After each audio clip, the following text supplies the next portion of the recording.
روزہ ہے کیا اصل میں؟ روزہ ہم سے مطالبہ کیا کرتا ہے؟ روزہ کیوں رکھیں؟ کیا صرف کھانے پینے سے اجتناب کرنا؟ نفسانی خواہشات کی تکمیل سے اجتناب کرنا؟ ہاں، روزے میں ان 3 چیزوں سے اجتناب ضروری ہے۔ دیکھنا یہ ہے کہ یہ تینوں چیزیں ایسی ہیں جو حلال ہیں، کھانا حلال ہے، پینا حلال ہے، اور جائز طریقے سے زوجین کا نفسانی خواہشات کی تکمیل کرنا بھی حلال ہے۔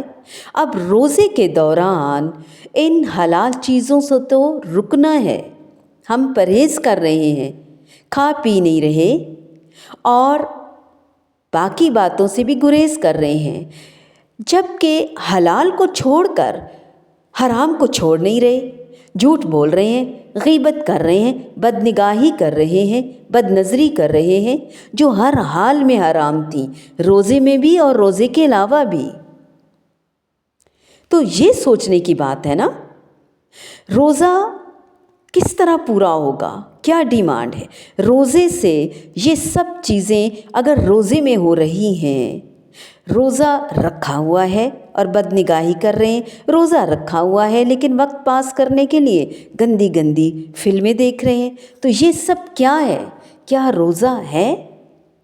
اور پھر روزہ نفس کو عذاب دینے کا نام ہے؟ بالکل بھی نہیں، بالکل بھی نہیں۔ ہم اس کو کس طرح سے سمجھیں گے؟ ٹھیک ہے، برکت والا مہینہ ہے، ٹھیک ہے، عبادت سال پورا کرنی ہے اس مہینے میں، چونکہ یہ ٹریننگ سیشن ہے، کیونکہ یہ ہمارے لیے اسپیشل ریفریشر کورس ہے، صرف گنتی کے چند دن ہیں، چند دن ہم خود کو روکیں گے تو اللہ رب العزت ہمیشہ کے لیے روکنے کی توفیق دے دے گا۔ فرشتے اگر رکے ہوئے ہیں ہر برائی سے، ہر بے حیائی سے، تو یہ ان کا کمال نہیں۔ ہاں، نابینا اگر بد نظری سے بچا ہوا ہے تو یہ اس کا کمال نہیں۔ ہاں، کمال اس کا ہے جو دیکھنے کی صلاحیت رکھتے ہوئے اپنے آپ کو بد نظری سے بچا رہا ہے، گناہ سے بچا رہا ہے۔ اے آنکھوں والو، اے کانوں والو، اے دل رکھنے والو، اے انسانوں، پکار پکار کے رب فرماتا ہے، ہر طریقے سے ہمیں بچاتا ہے، ہر طریقے سے۔ یا ایھا الذین آمنوا قوا انفسکم واہلیکم نارا۔ تو کیا کرنا ہے ہم نے پھر؟ حضرت یوسف علیہ السلام کا کمال تھا واقعی جب مشکل درپیش آئی، جب گناہ کے لیے للکارا گیا، پکارا گیا۔ عام لوگ کوئی بھی ہوتے ہیں تو وہ عذر بہانہ تراشتے ہیں اور دوسرے پہ الزام لگاتے ہیں۔ حضرت یوسف علیہ السلام کی مثال ہمارے سامنے ہے، ہمیں رب بتا رہا ہے۔